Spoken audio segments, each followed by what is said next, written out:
Përzgjedhjes së anëtarëve të bordeve të RTK-s dhe KPM-s kemi këtu bashkë për të shprehur shqetësimin ton për mënyrën se si po vazhdon, se si ka nisur, si është organizuar dhe mënyrën se si po vazhdon ky proces kaq i rëndësishëm për mediat në Kosovë, për dy institucione të rëndësishme siç janë RTK-ja dhe KPM-ja. I gjithë procesi është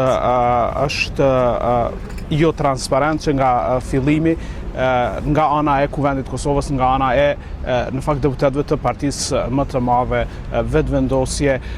i gjithë organizimi i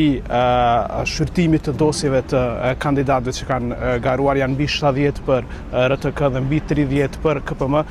ka shkuar në mënyrë të tillë që ka pasur mungesë transparence dhe për këtë antarët e opozitës dje e kanë bojkotuar mbledhjen e komisionit ad hoc për RTK-n. Koha në të cilën janë ftuar kandidatët për intervistë ka qenë e kufizuar dhe ua ka pamundsuar atyre që të përgatiten për intervistat që nisin sot. Njëri prej kandidatëve është ftuar në orën 9:24 në mbrëmje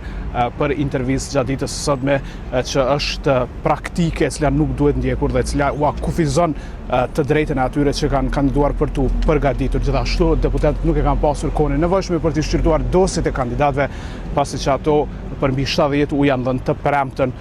dhe të martën ka ndodhur pas pushimit të Pashkëve Ortodokse ka ndodhur takimi. Asociacioni i Gazetarëve të Kosovës, shoqëria civile, pra kërkon në fakt që ky proces të pezullohet si i tillë për momentin dhe të rinis vetëm kur të sigurohet se do të ketë një proces fair, transparent dhe me kohë të përshtatshme për përgatitje si të deputetëve për t'i marrë në pyetje ata që duan të bëhen pjesë e këtyre dy bordeve, gjithashtu edhe e atyre që kanë garuar për të qenë pjesë e tyre. RTK dhe KPM-ja si institucione në syrin e AKK-s të komunitetit gazetaresc janë kruciale për lirinë e medias në Kosovë dhe ne dëshirojmë që